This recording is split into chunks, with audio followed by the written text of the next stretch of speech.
Hey, welcome back, everybody. Welcome back to a little show we like to call Roll with This Motherfucking Troll. I'm here with the voice of reason, my lovely co-host. Hello, thank you. She likes to make some sense. I generally like to just kind of say mean things. And I will start by saying that the Dreamcatcher Theory in regard to Halloween Ends is just plain dumb. Yeah. That's really what I'm going to call it. Let me tell you guys, I have listened to all the theories as to why this Dreamcatcher Theory is a good one. Yeah. All the reasons. A voice of reason, are you familiar with the Dreamcatcher? I am, yes. What do you think?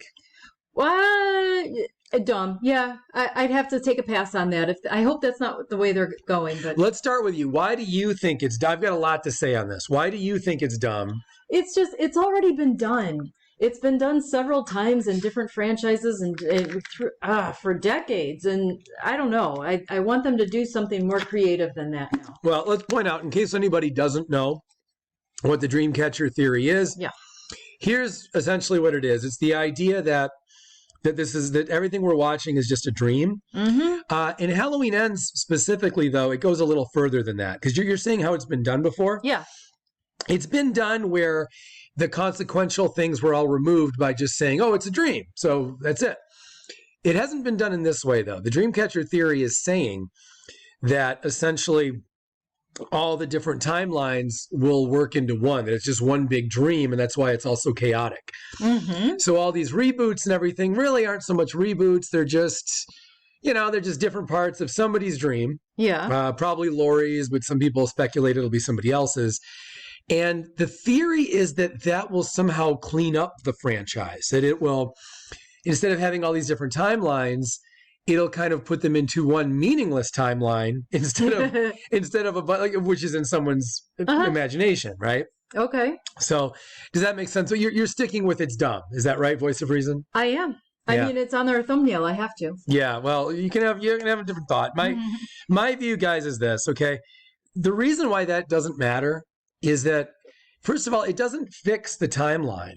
You just to say it's all a dream and that's why it was all sort of topsy-turvy and jumbled around, that's dumb. It doesn't have to be topsy-turvy and jumbled around. You don't have to say that all these movies somehow still interconnect because they're called Halloween. It's not like that. It's a movie series, So I don't see it as, like, I was watching Night Watch Zone. He's got a good channel. I like him. Mm-hmm. But he was saying that this would kind of fix the franchise and let the franchise, the way he put it was, he said, this will let the franchise all make sense if you show us it was all one big series of dreams and that now the story can really begin. Yeah. I feel like, no, dude, why would you need to do that? Like, we already know we're watching movies. Okay, we know that. So if the producers and the director and everybody come out and say, hey, ignore all the past movies, just this new one counts now and the original, okay. I mean, that's we don't need to see on screen a reason to do that. We can just do that. You know what I'm saying? And then he and a few other people have said this way you can interweave Halloween 3. So that makes sense. Again, it just because it's called Halloween 3 doesn't mean a movie from 40 years ago needs an explanation now to exist.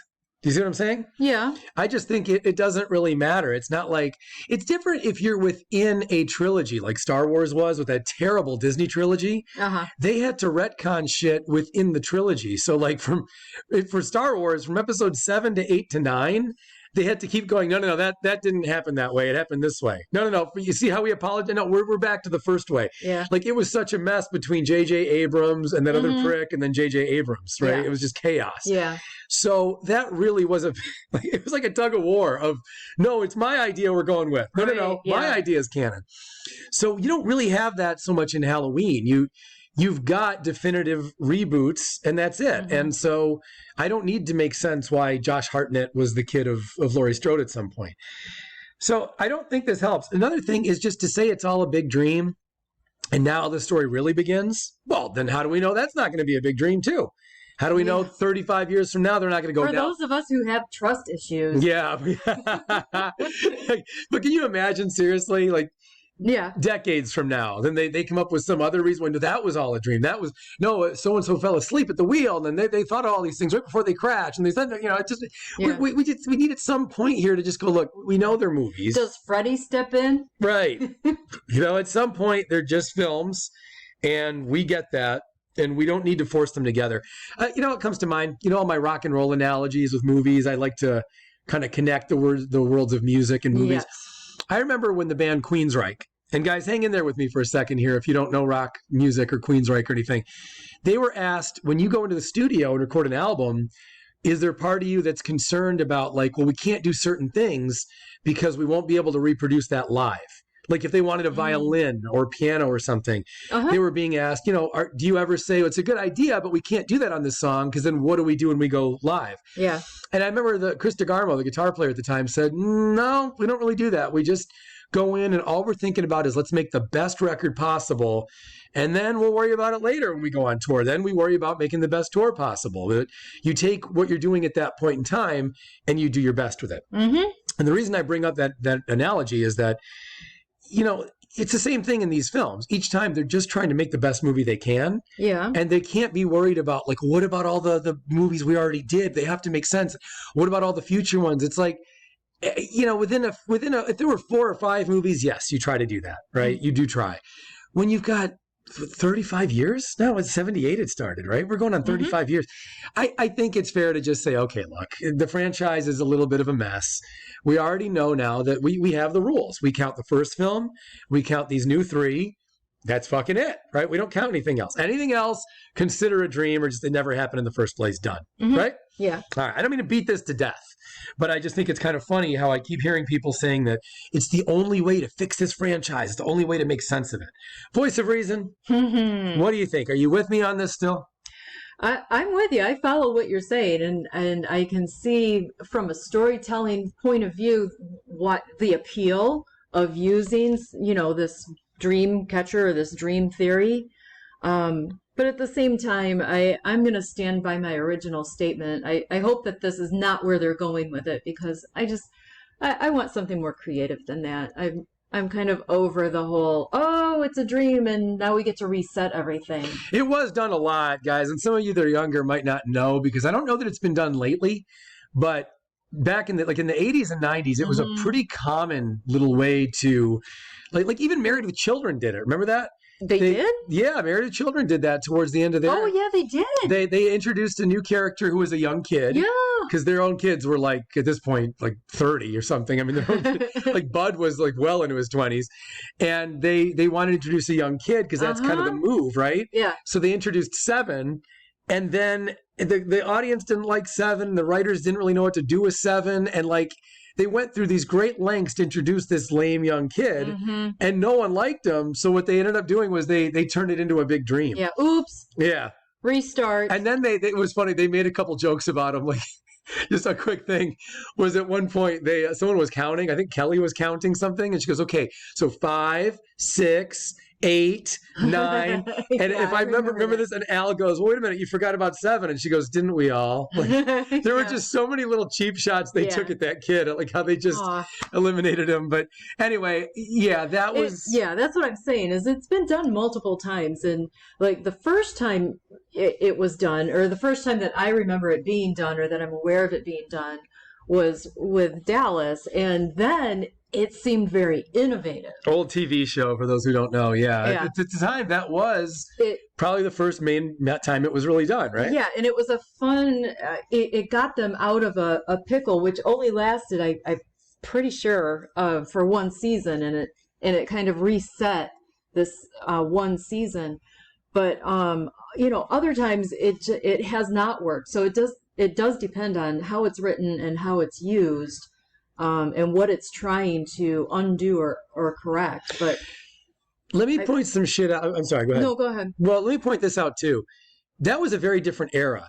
So not only was that probably the first time that kind of tool was used, the idea of a dream, but also movies and TV then were more planned out. They you had big budget concerns around TV and movies and making the writing good. Maybe I just don't understand TV back then, but to my knowledge, the studios took things more seriously when they had an IP like that.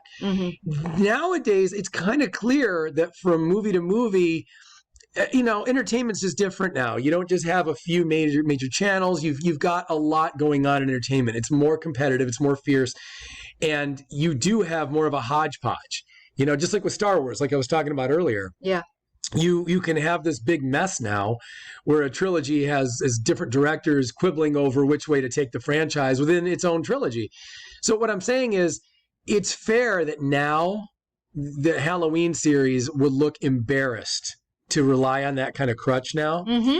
Where back then, it didn't look like you were just suddenly trying to get Dallas, or like I think St. Elsewhere did that and a few others. Mm-hmm. It didn't really look so much like, oh, they just wrote themselves into a corner. They have to get out of it. It looked like this was planned out. Like they really had plotted this whole thing. Mm. Now, I think it would obviously, no one's going to believe that in 1978, John Carpenter turned to Debbie and said, you know what they're going to do? Give this a few decades and this idea is going to pan out. You know, no one believes that. So Yeah, right. when you're writing out of desperation, I think that the audience is too smart for that. We're not going to go for it. Mm-hmm. But at the time, at least with some of those shows, the belief was, yeah, this was the plan from the start. They got us, you know? Mm-hmm. And that's very different. So I think there's a time and a place to do something like this. I think in this case, it would just be really embarrassing. I think it would be a desperate attempt. And guys, I want you to know, I'm not like down on dreams. You know what I mean? I'm not saying that like no one should have dreams tonight. I'm not saying if you have a dream, you're a prick. Is that the impression? Thank goodness. Yes. I'm pretty sure you're not giving that impression. Well, I don't want people to think I'm anti-dream. Now everywhere I go, people can be like, you're that troll that hates dreams. Fuck you. You know what I mean? That'd be like really hard for me. I have dreams myself. And I'm not against having dreams. And I would defend to the death your right to have a dream, no matter how weird it is, no matter what things it changes in your life. You are a giving kind of troll. I will tell you this. At the beginning of 6th grade, I had a dream that 1st through 5th grade were all dreams. Uh-huh. And it turned out I was wrong, and I was still in trouble for the things that I had accomplished in what I thought were dreams, and that were actually 1st through 5th grade. Reality. Yes, you could call it that, yes. So I'm not anti-dream, I'm just anti this dream. Thank you very much. Got that cleared up. If you've enjoyed this video for any reason, Hit the like button. please consider clicking, I'm going to say consider now, like people think about Really? it. Consider clicking the like button. Okay. Yeah, because we shouldn't just like say, you know, be dicks, like do it. You know, We that's say not cool. please. Yeah. Please consider. Give it some thought. All right. Give it some. We got some time before this video ends. Don't give it too much thought. Give it Just some hit thought. Just think about like what are the ramifications of clicking like? Oh wow. What are the ramifications? What are the consequences if I don't click? You're going like quick. way deep. Yes. Very, very philosophical. Because I got a good night's sleep. And because I wasn't dreaming so much Aha. about all this crazy shit. See how you brought it all full circle? See, and there you go. That's exactly it. Full circle. Yeah. That's what this Dreamcatcher Theory is hoping to accomplish. They want to bring it all full circle, Yeah. make it all make sense. The problem is, it would still not make sense. Just because you can't just say that just because something's a big inconsistent mess Uh-huh. that it's a dream. There you go. No, we're still watching it. You know, we're still watching this. It still has to make some sense to us. I think what they did was fine. This new trilogy is a beautiful way to just say, okay, the other stuff were all rumors. Remember how they addressed that in Halloween 2018? They actually did. There's a quick moment where the girls are walking just down the street with that. I don't know. It was the 2 girls and the boyfriend, I think. Yeah. And they're walking down the street, and they said, "Yeah, but wasn't Michael Myers like your grandma's brother or something like that?" And Allison actually says, no, those are all just rumors. Uh-huh. So what I took that to mean, guys, and I think this is what we were supposed to take from that, actually. I think what they were trying to do was just nod to the other movies and just say, yeah, we get it. Just try to just write those off. It's a reminder to the audience. Don't consider that. Yeah, I think they were just trying to politely say. Like when the judge tells the jury, you can't consider that evidence. That is my favorite. I love it. The judge is like, strike that from the record. Like if I were on the jury, I'd be going, we just heard it though. You know, like we know what was just said. Right. Pretend that never happened. Go back in time. Pull a Superman. Can you go around the world a couple times and just forget what happened? Yeah.